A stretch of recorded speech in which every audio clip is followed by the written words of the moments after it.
It's coming home, it's coming home, it's coming. Football's coming home, it's coming home, it's coming home, it's coming. Football's coming home. Hello everybody and welcome to another episode of the Outside Insider podcast here on Philly Sports Network with myself, Liam Jenkins. And if you haven't heard already, the Eagles are through to the divisional round of the playoffs after a remarkable win over the Chicago Bears. It's taken me, I reckon, a solid 12 hours to fully contemplate the fact that this actually happened.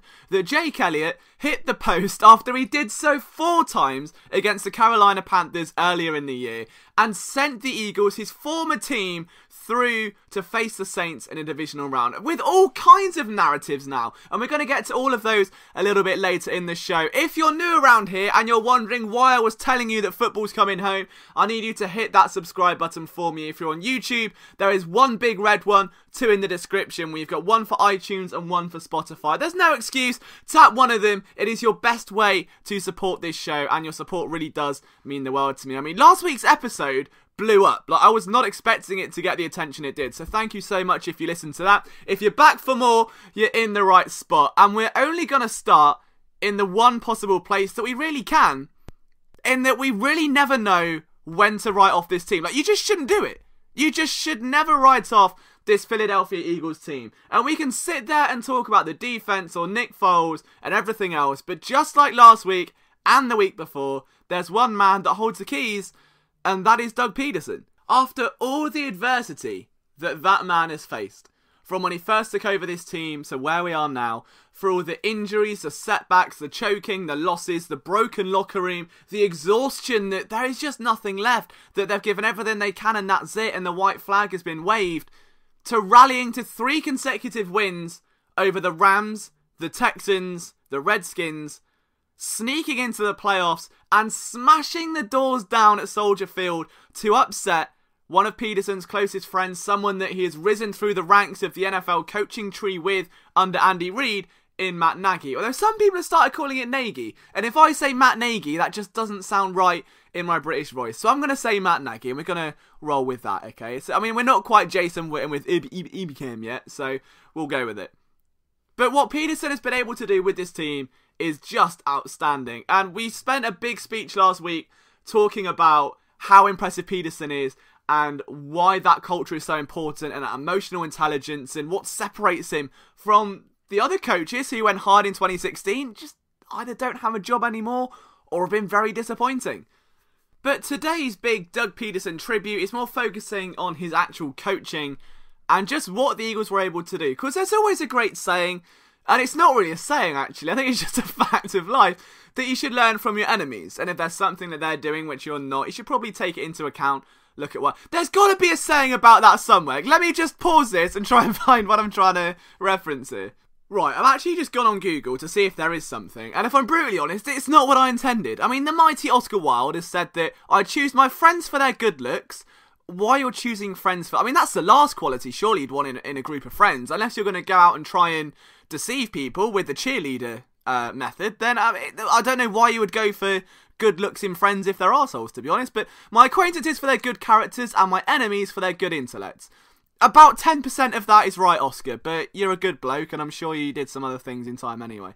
It's basically said about loving your enemy, to be honest. There's nothing that I was genuinely referencing. Frank Sinatra said alcohol may be man's worst enemy, but the Bible says love your enemy. Frank obviously likes a bit of Lambrini Liam, a bit of Stella on the weekend.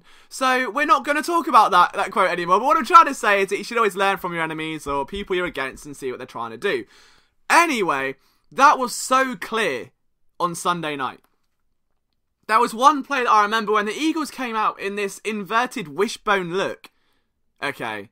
And it was such an important play, and it was on that big drive when Nick Foles was running down the field, gonna score the key touchdown that would send the Eagles into a winning position, essentially, to give them the lead with minimal time remaining on the clock.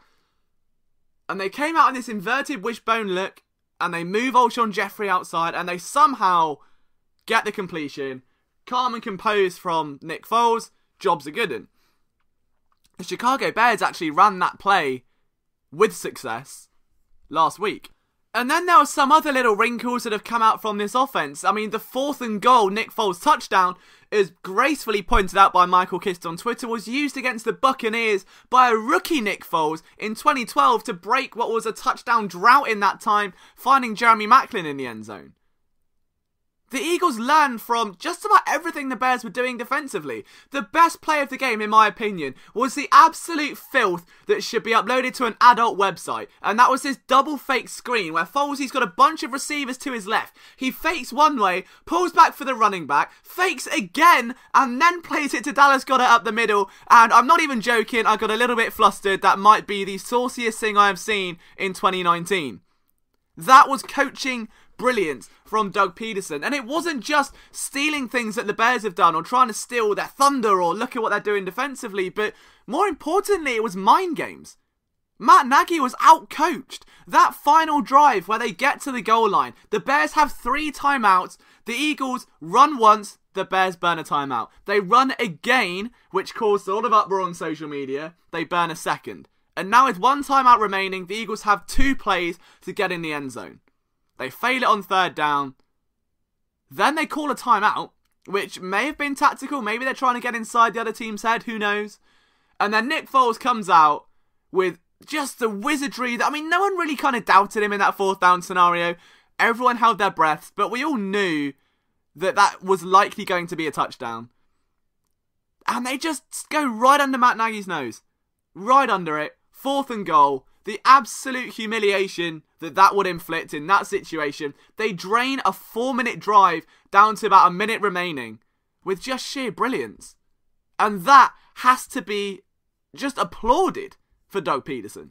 I mean, that 4th and goal call was the equivalent of when you're in work and you're about to clock out and you've got about 2 minutes left of your shift, maybe even 10 minutes, and you start walking off and a manager comes up to you and goes, "Oh, Liam, are you okay to..." And you just look at them midway through. And they know you, and you know them, and they know damn well you've been in this situation before, and you know what the result is going to be. That is pointless asking. Your mind is in that locker room, getting your bag, sitting down, having a nice cup of tea. You are not going to stand with Doris and serve her another pack of screws. It's just not happening. And the manager looks at you again as someone that's maybe come up with you, that's been in this situation and going, I'm going to hesitate, and then they panic and they've got to find someone else, and by the time they've done it, you've bolted out, you're having a cup of tea, you're sat down, you're checking your Twitter, and your life is golden. Meanwhile, Doris is still waiting for her screws, and she'll be waiting a long time, probably a whole year now, because the window's past, Doris. You're too late. Alright, I've been in from 9 till 6, Doris, it's too late. I'm not bitter about this at all. But genuinely, that was just an incredibly coached game by Doug Pederson. You can put it on individual personnel, you can look at Foles, you can look at the receivers, whoever you want to look at. The fact that Doug Pederson was able to start out fast with those early 3 points on the first drive, to get that team moving, to coach the way he did, to have such an offensive balance on the first drive. It was perfect. 5 passes, 5 runs.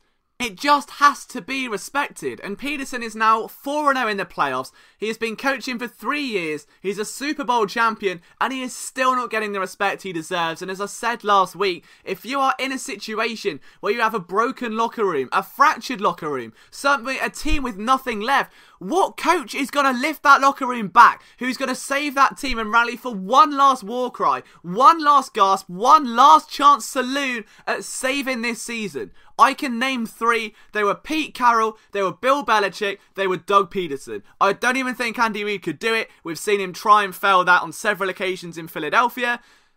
I genuinely couldn't name another one. And you can look through the entire ranking of NFL coaches if you'd like to try and prove me wrong. I would love to hear who your suggestions would be. Maybe Frank Reich will go on that list as someone that is a former Eagle. Maybe you're looking at somewhere else.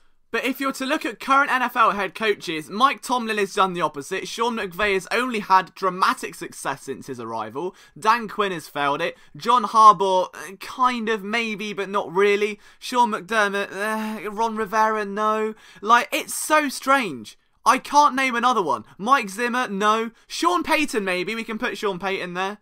Other than that, no one. and I have no problem saying that. They were the 3 coaches I would take. I'd love to hear your opinions though, guys. Let me know in the comments what you think of that first segment. Don't forget to make sure you're hitting that like button, hitting subscribe as well. We've got so much content coming up in this show, along with all of your questions, and there were plenty of them. I had to struggle a bit, I'm not going to lie, because my Twitter, I don't know if you saw it, kind of blew up last night. I put a video on of the Cody Parkey missed field goal with the Titanic music behind it, and ever since then my Twitter's just broken a little bit. It's on like 2.5 million views and 36k retweets, I think, at the time of recording this, which is a bit mental. So if you've watched that, thank you. I genuinely really wasn't expecting that, and some people just got really salty about it, saying that, oh, the timing was off. And I was like, listen, John, okay, this took me 37 seconds to make while I was writing a game report. I didn't realise there was some Titanic video power ranking that I wasn't cohering to. I apologise for that. My next one will be marvellous, I promise. But yeah, that was a bit mad. So I had to dig through. We've got about 25 questions, I think, so we're going to try and narrow them down to the best ones. So stick around for that if you have asked a question. Before we get to our second segment of the day, which is going to focus on Nick Foles and just how incredible he's been, we've got to give a little shout out, haven't we? And you know it was coming. The minute you tuned into the podcast, you knew it was coming. Captain CRE'VON LeBlanc. I mean, what more needs to be said about CRE'VON LeBlanc other than he may be the most improved player on this Eagles roster? To come mid-season and improve the way he has, go against his former team in the way he did, he's played marvellously. And last night, the biggest criminal offence happened twice. He was stripped away of a dominant third down stop because Michael Bennett just decided to start shoving people in the helmet, which does nothing, might I add. Now, I'm not someone that often gets involved in fisticuffs, as you can tell by my incredibly non-athletic physique, but surely if someone is wearing a metal helmet, or a plastic helmet with metal face masks, punching them where your fist doesn't hit their face, or pushing the metal, isn't going to inflict much damage, Michael. Now, I know you haven't got shoulder pads on, I know this could all be new for you, but it's just not worth it. Hit him in the groin, if anything, give him a kick, because the face mask, it's off bounds. You're not going to inflict any damage there. If you're going to take a penalty, do it right. I mean, God, that's frustrating. But CRE'VON LeBlanc makes a huge tackle on third down, Michael Bennett negates it. And then, on another third down, LeBlanc forces a fumble and strips the ball out like he's literally ripping candy from a baby, okay? And then somehow the refs mess up the call like 9 times and it ends up Chicago ball and they get points out of it, which was just ridiculous. I mean, I don't even think the refs knew what they were doing at that point. It's sort of like when you send a drunk text at 2 a.m, expecting no response, and you get a response and you're like, well, do we roll with that, or do we bail? Do we change it? What's the move here? And you just don't know. That's what the refs were doing, essentially. But CRE'VON LeBlanc played his absolute heart out. And on that note, there is some CRE'VON LeBlanc merchandise available. There's a link in the description below for a Captain CRE'VON shirt. It's the first time I've ever done this, so I don't know how well it's going to do. But if you want a Captain CRE'VON shirt, I've bought myself 2 because we're diehards over here. That would be amazing. It helps support Philly Sports Network as well. But if you want a Captain CRE'VON shirt, then there's a link in the description. But that young man may be the future of the secondary. And that brings us to a very interesting point. Because Avonte Maddox had the first half of his life. Let's be brutally honest. That is the best football I've seen Maddox play all year long. Rasul Douglas was just this rampant tackling machine that at this point looks like Brock Lesnar when making tackles. And to me, outside of the fact that Avonte Maddox kind of crumbled in the second half and the Bears almost sort of, I suppose, played on it a little bit. They started using a lot of double moves and stuff to try and throw Maddox off, and unfortunately for the Eagles that did work, but that's the trials and tribulations of a rookie cornerback, and the fact that he kept in that current mindset, stayed aggressive, that speaks for itself in numerous volumes. But if we look at this roster of cornerback talent now, this is going to be one hell of an interesting offseason. Because you've got, on one end of the spectrum, Ronald Darby and Jalen Mills. Ronald Darby a pending free agent, Mills with still some time left on his rookie deal. Sidney Jones, who's battled injury since entering the league, probably going to be the inherent nickel cornerback. And then you've got a flurry now of outside guys, of Rasul Douglas, who has stepped up in a big way. of CRE'VON LeBlanc, who has stepped up in a big way, and Maddox, who has just done everything, including being a place kicker, quarterback, running back. He's even cooked several dinners. He's actually been around my house teaching me how to cook, actually, so there's that. But genuinely, this team is just transformed. Like, that secondary is flipped on its head, and it's not exactly an exaggeration to say they are playing better than the older starters, than the injured starters.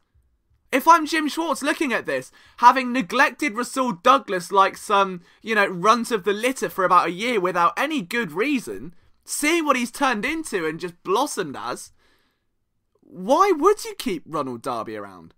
Ronald Darby can't tackle. Rasul Douglas leads the Eagles in interceptions and led the team in tackles last night.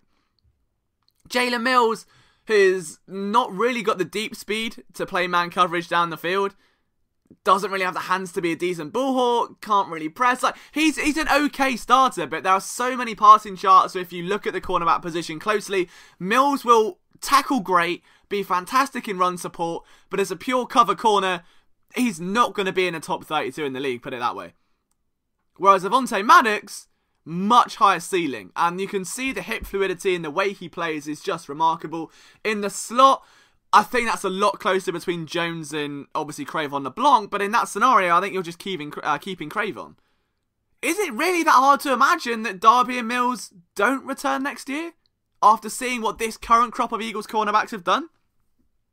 Because I really don't think it's out of the picture. Don't get me wrong, I love Jalen Mills, I love the green hair, I like the impact he's had on the kids and the city and how much he does for Philadelphia, but from purely a talent on the field perspective, the Eagles secondary sucked for a solid half a season. On one end of it, you had a man who couldn't break up a pass, but would tackle relentlessly. And on the flip side, you had a man who could not tackle to save his life. It was like me playing rugby level, but would be a ball hawk and make some huge passes defence. And then you had Sidney Jones, who was probably injured at the time of recording this podcast. It's just strange. I don't think Darby's coming back. Jalen Mills is the wild card, but would it really be the worst thing in the world for the Eagles to maybe draft or sign a free agent and then have Rasul Douglas outside, maybe Sidney Jones outside, LeBlanc in the middle and Maddox at safety, or any combination of those? Is that really too much of a downgrade from Ronald Darby and Jalen Mills, who looked far closer to the Jalen Mills you saw in 2016 as opposed to what we saw during that 2017 campaign? Now, I know there's a long way to go and it's probably a bit premature to start talking about this, but it is really a blissful position for Howie Roseman, because once again the Eagles are inundated with cornerback depth. This isn't a, oh my god, there's no cornerbacks, there's no depth, everyone's playing awfully, what are we going to do? It's a, hang on a minute, we have got so much developmental talent and so many hidden gems that maybe we don't need to spend the big bucks. Maybe we don't need to sign Darby to a long-term extension or force an extension for Jalen Mills, and we can let him play out the remainder of his rookie deal. And that is going to be so big for a team that's right up against it when it comes to cap space. So it's just something to consider. It's not a major talking point, but it is something, at least moving forward for the remainder of the playoffs, just bearing in mind, because that will be the last chance that these players have to leave an impact on their coaches, right? Like the playoffs. So just don't be surprised if we see a couple of big plays from a name like Avonte Maddox or from a CRE'VON LeBlanc. And I am begging for a CRE'VON LeBlanc pick six at this point. I just need one injected into my veins because I feel like it's coming. I even dreamt it the other night. And I mean, that's it. Liam, who's predominantly the kid in his feelings, dreaming of all the soppy stuff, is now dreaming of CRE'VON LeBlanc picking off interceptions. The one thing that does annoy me though, and I will bring this up now, is how no one can pronounce player names. And I had a go at it the other week where a colour commentator refused to say the name Halapulavati Vaitai. I was this close, you can't see it, but imagine me squeezing my hand like this close, right, to clowning Elliot Shaw-Parks, who, when they asked him to spell the word Halapulavati Vaitai, he said B-U-S-T. Like, oh, that is so funny, Elliot. That is great. Or you could just say H-E-L-A-P-O-U-L-I-V-A-A-T-A-I. It's not difficult, alright? It's your job as a reporter. And it absolutely infuriates me. And I rinsed this last week. But now you've got Al Michaels, who at any given moment will go out and say, Jay Ajayi. Who's Jay Ajayi? Who is Jay Ajayi? I've never heard of Jay Ajayi. I've heard of Jay Ajayi. Jay Ajayi. That just sounds like some Spanish pronunciation for an onion. Can you pass the jahi? Or maybe not onion, but something kitchen utensil based. And then he did it. We had CRE'VON LeBlanc, I'm pretty sure at one point. That was a thing. CRE'VON LeBlanc has been a thing. Right, and I'm not being funny. As media members, and I know this because I've got one, you get given a book, okay, like a media guide for every team you cover, with a pronunciation guide on about page 3 that every player listed will go through syllable sounding how it's supposed to sound out of your mouth. It's not hard to read it, guys. Come on, this is your job. I'm glad I've got that out of my system. That was building up for quite some time, as you can tell. But now we're going to move into your favourite part of the show. If you're submitting questions, it is Thank You Next. The first one of 2019. Is it the first one of 2019? I don't think it is it? I think we had one the other week. Anyway, the first Thank You Next of 2019, and we've got so many questions. I'll do my best to get through as many as I can. You guys have been absolutely on fire recently. If you're not following along already, make sure you're following at LiamJenkins21, where I ask you every single week to blow up my mentions, which you do so well. So, for those of you that have asked questions, this is your time to shine. Thank you. Next at Ben Seltzer. Okay, so if the Eagles franchise Foles and get offered 1 first for him, get offered 2 firsts for Wentz, what do you do? Cry. Probably. I'd just have a bit of a breakdown. I don't think they're going to franchise Foles. That's $20 million, and Foles can spend $2 million to get out of it. The only reason the Eagles would do it is if they're guaranteed to find a good landing spot for him, and Foles is happy to let the Eagles dictate his future. So it's very much a trust thing and a relationship. I think if they go all the way to the Super Bowl, Foles will be a lot more lenient in doing that. If not, he may want to control his own destiny. But in this scenario, if that does happen, and I do find myself crying behind a desk, I'm going to take the 1 Foles for Foles, the 1 Wolves for Fence, the 1 first round pick for Nick Foles, because Carson Wentz is the future of the franchise. You get an extra first round pick, and you can use that to take some extra defensive tackle depth. Thank you. Next at Doc Rutkowski, who's now changed his name to Doc Double Doink. Outside of Breeze, what scares you most about the Saints? My arrow points to Cam Jordan and Demario Davis. I think that's a great point. They've got such a tenacious defense, and it goes massively underrated as well. Even their secondary, although it is banged up, still possesses a lot of threats, and it's something where Nick Foles, where, let's be honest, against this Bears secondary did look a bit wobbly, is going to have to be conservative of. My main concern, though, is going to be Alvin Kamara. I think the Eagles did contain Tariq Cohen really well. Alvin Kamara is a slightly different beast, though. Thank you. Next at Eric S. Fancy. Will we see more Josh Adams? Where has he been the last couple of weeks? Will this be a trend moving forward? It's interesting. I mean, the Eagles are still trying to balance the offense. I do feel at this point that Smallwood just gives them more optionality moving outside.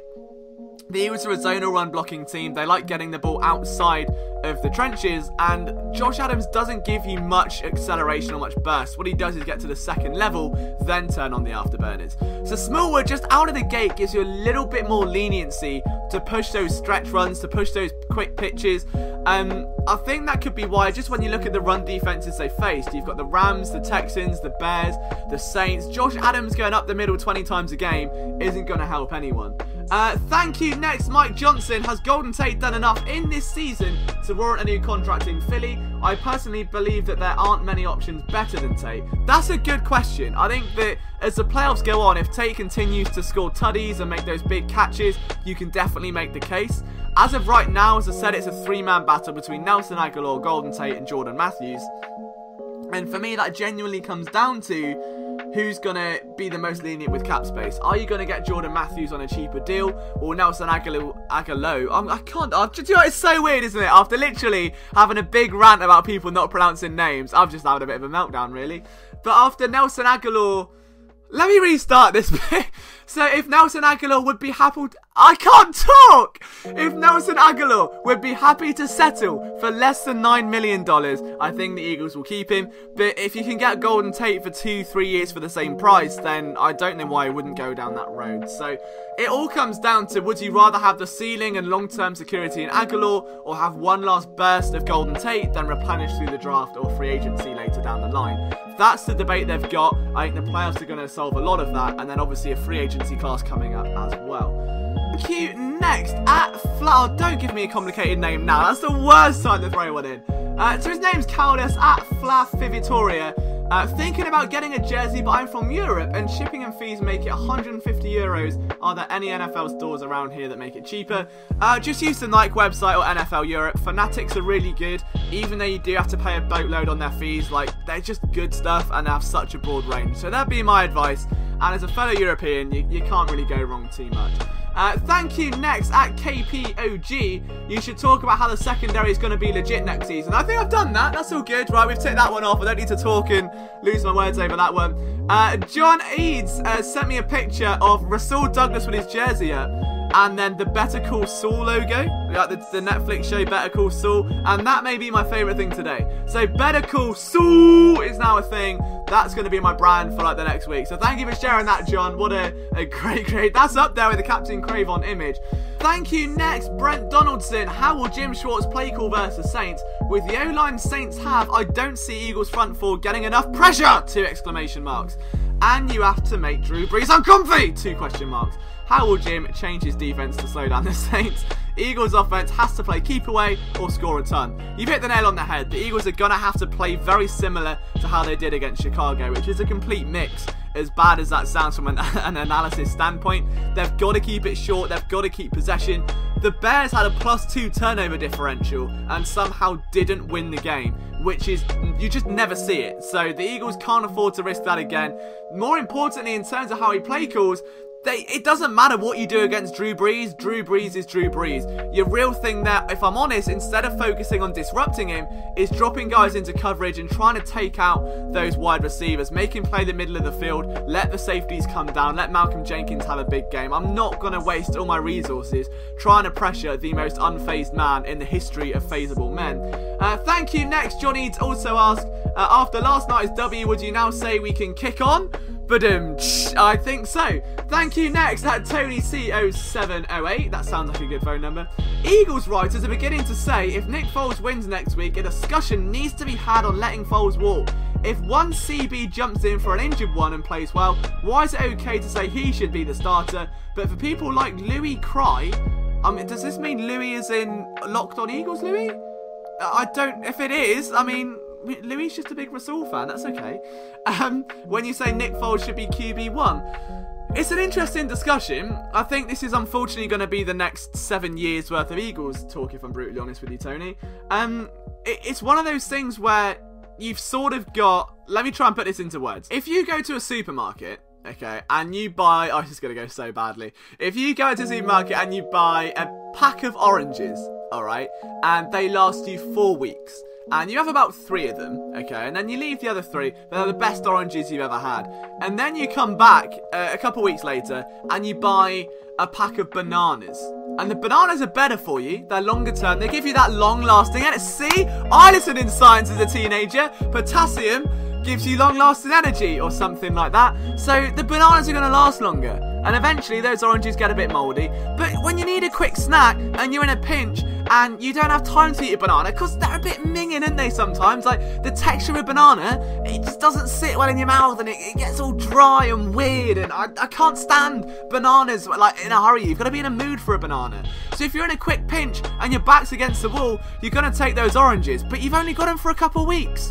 And then they're going to expire, and then you're going to let the oranges go, and you're going to go back to those bananas and that long-lasting energy. That is the worst analogy you have ever heard, but basically Carson Wentz is the future. There's no point wasting time on someone who's a lot older, and while he's got playoff magic, he is still inconsistent, unfortunately, and I think in this system he thrives, but overall, it's going to be one of those situations where the Eagles are going to be looking for value, and while the value would be with Carson Wentz, I think the value to their franchise is in keeping him. There is no point trading away a quarterback that young who has gone through that much and been so flashingly productive.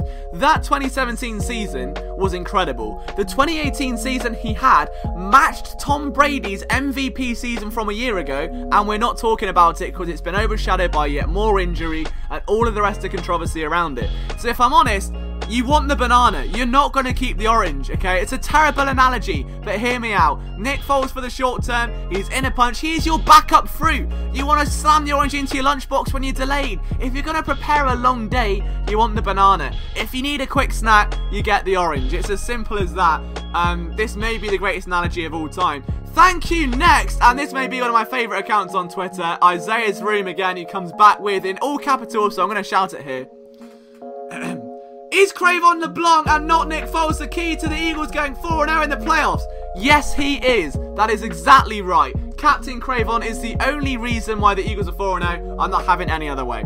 But genuinely serious, I think CRE'VON LeBlanc has been a massive reason behind this defensive success, because teams have tried to target him, they've tried to throw underneath, and the man is so sound with his tackling angles and is so fundamentally secure in those zonal looks where it's making it difficult. Passes out of the flat, LeBlanc is looking down on like a hawk onto those passes. So yeah, I would say LeBlanc has had a very good run so far.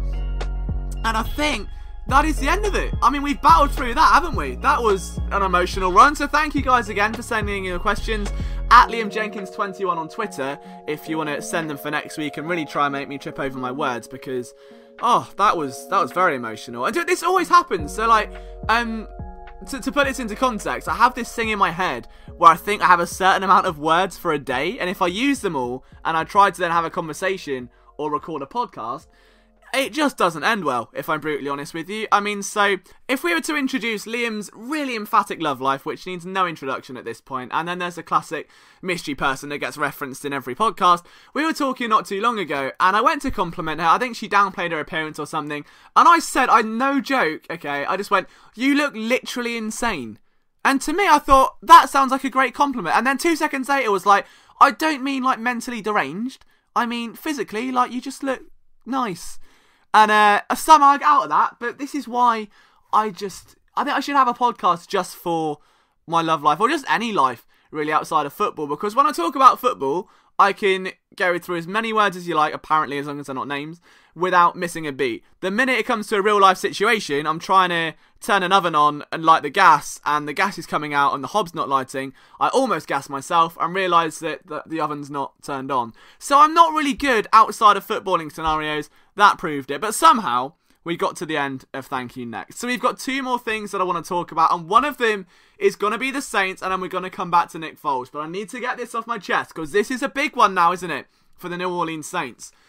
If you want a brief history check, let's roll this back to around this sort of time a year ago, where the Saints were forced out of the playoffs by a fluke touchdown by Stephon Diggs, and Alvin Kamara makes a comment that says, "Oh, well, if we were in there, we would have beaten the Eagles, we would have won the Super Bowl, that's it." And it's like, that's lovely. Well, you didn't, so there's that, but moving on. And then the next year, they were talking loads of trash again, and they come in and beat a demoralised Eagles team, and that, unfortunately, was like bullying, you know, the slightly defenseless kid at school, which was me, unfortunately. You just don't do it. And, like, no one looks at that bully and goes, "Oh, you're odd. Look at you with your big muscles lobbing a puny little skinny kid into a skip." Huh? What? Didn't happen to me? Huh? What? Never. But no one's going to do that. It's not a bully fighting a bully and getting respect. It's a bully going, "Oh, pick on the weakest of the litter, are you? Gonna hang 48 on the Eagles? Oh, you're good." Like, and that's what it was. But now this is a very different Eagles team. And now this is a grudge match. Because there has been so much trash spoken by both ends of the spectrum. And there is just, I mean, before we get to anything else, okay. Nick Foles and Drew Brees went to the same high school. Nick Foles broke every single record that Drew Brees had. That in itself is grudge match material. Then you've got Malcolm Jenkins and Darren Sproles, who used to play for the team. And then all of the stuff that we spoke about just then. How are you going to tell me this just isn't a grudge match? But the thing is, the Eagles have the advantage, and this is why. The Saints are that person that gets out of a relationship, goes straight on nights out, gets a Tinder account, and won't stop trying to flaunt that life. And be like, "Oh, there's so many hot girls. I bloody love girls. So many fit body girls. I'm just matching all of them, and I'm always out, and oh, look, I love being single." And then your ex is just there, quietly living, getting on with life. You know, just winning Super Bowls, really, more than anything. Just a nice championship ring to it. that X, just gets on with life. And in the meantime, the other one didn't win the Super Bowl and just wasn't very happy. So tries to portray that it's fine. I bloody love being single. I like Tinder and fit bloody girls, right? And they keep doing this. And there was this lovely saying that, again, I've referenced a few times in this show, where the emptiest cans make the most noise when you kick them, right? All I've heard from New Orleans is just chirping and chirping and rabbling and this and that, and it never ends. But that was against a poor defenseless Eagles team who literally had nothing to fight for. And now they're coming up against a resurgent offense that is moving the chains consistently on third down. A defense that is really scarily finding its identity on its pass rush now. And a culture of player that just won't give up. Now, it's okay for the Saints to be sat looking back thinking they should have won the Super Bowl, they should have had it all, but at the end of the day, they're still listening to Someone Like You by Adele at 3 AM while they're having a nap. Okay? And that's fine. But now they've got to come up and face, and if they're going to be talking trash, if you've just beaten a team 48-7, the initial reaction is you're going to lay back. And you're going to be complacent because in your mind, they're nothing special. We've beat them before and it was a breeze, if you pardon the pun. There's nothing. There is nothing that the Eagles could do to beat the Saints. But that was a different team. And now you've got an Eagles team that has quietly, methodically, surgically pushed its way into the playoffs, won 4 games on the trot, has beaten the Bears, the Texans, and the Rams in that process without their franchise quarterback, without a secondary, without linebackers at times, without defensive tackles at times. This team is so resilient, and what the Saints experienced in that humiliating victory wasn't the best representation of that. You had Carson Wentz kind of flipping the bird, throwing picks away for fun. He didn't look in it, like he wasn't in that game. It's the first time I've seen Carson Wentz visibly frustrated. And the Saints are going to feast and think, oh, that was a big revenge game. No, this is the revenge game. Because now it's a level playing field. And the playoffs are a new season.